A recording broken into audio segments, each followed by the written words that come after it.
Alright, so what I got going on today is going to go over making some gluten-free, keto-friendly, low-carb, sugar-free beef broth or beef stock, whichever one you do. I'm basically going to be making a beef roast here.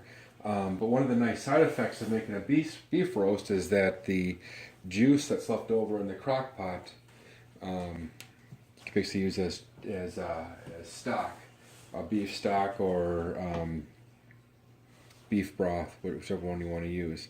So I've got my crock pot here, and then I've got a crock pot liner. These things are great because it makes when the roast is done, pull the roast out, cut it up, whatnot, and I turn the crock pot off and let it cool down a little bit.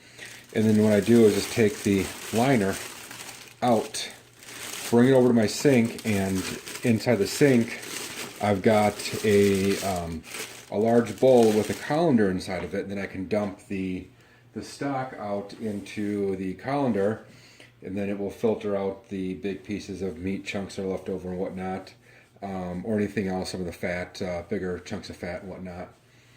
And then strain out all that, and then I put the bowl into the fridge, and just makes the whole process a lot easier rather than having to take the whole crock pot inside out and then dumping that all. It just makes it a lot easier using the crock pot liner. So there's that. So I've got my my beef rump roast here. It's fresh from the farm. If you have a chance, I would definitely recommend doing fresh from the farm. If you can buy it from the farmer, it's even better than buying the stuff at the store. I've talked about in a few other videos of mine of doing farm fresh eggs. We can definitely tell the difference. We can definitely tell the difference between farm fresh eggs and store-bought eggs. The farm fresh ones they're obviously a different color, but they taste better.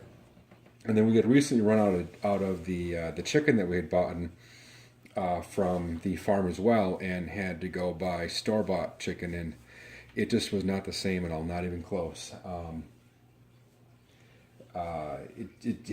It smelled a little bit differently and had a weird taste to it, and it was kind of mushy.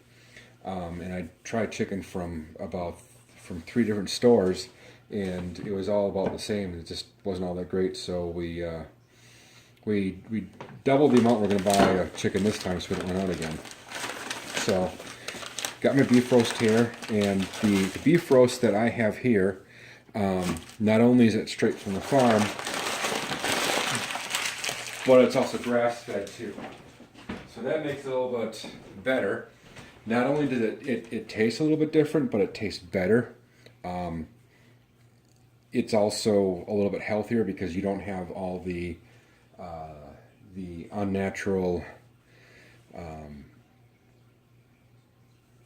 fats and whatnot that from the cow. You have more of the natural fats that they would normally eat in an environment if they weren't raised commercially. They would just be eating grass. So it's definitely much different taste. So in here I'm going to put the arm roast or the rump roast, and then I put in 3 cups of water.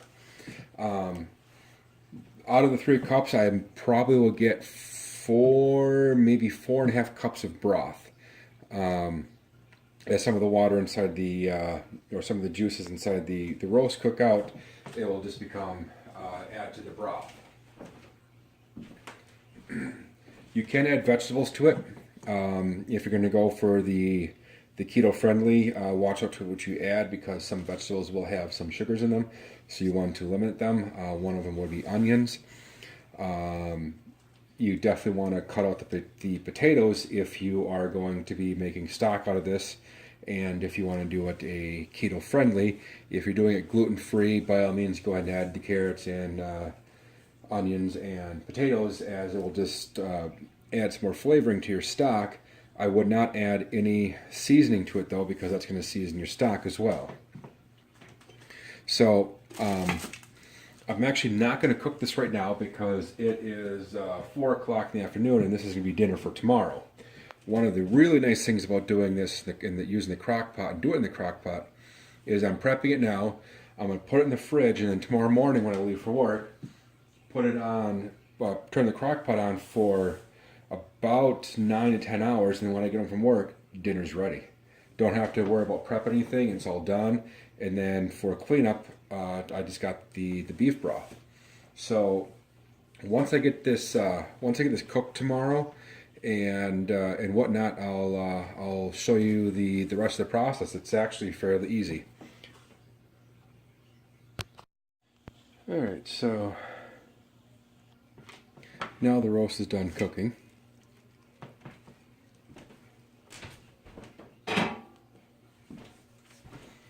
Take the roast out.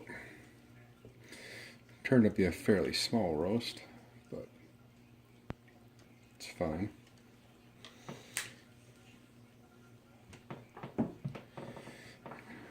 Then everything inside there is going to be either stock or broth, whatever you want to call it. So, got a bowl here. Got my colander.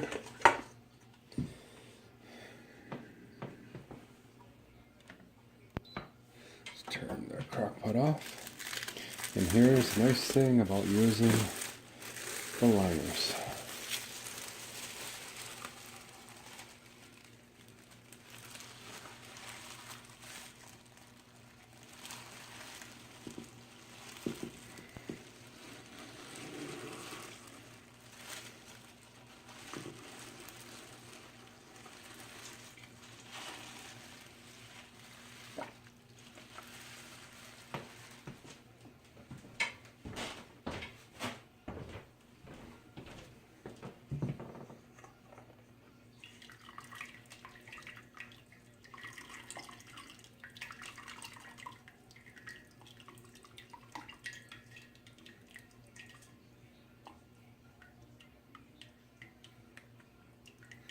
Some fat on top of there that I'm just trying to get the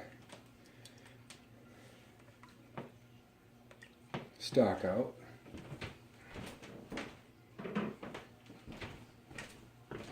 Okay, so now inside here is just beef stock or beef broth, whichever one you want to use.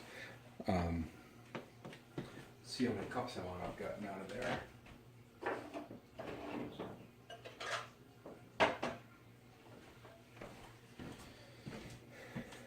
Let's use this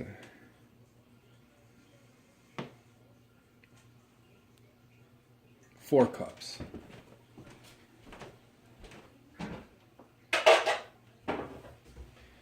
So I wound up putting 3 cups of water in here, and I wound up with 4 cups of broth. And that's just from the juices, as I said, of the roast cooking and whatnot. So there you go. It's a super easy way to make a gluten-free, keto-friendly, low-carb beef stock. You can use this as a base for making different stews or in different recipes, or you could even just use it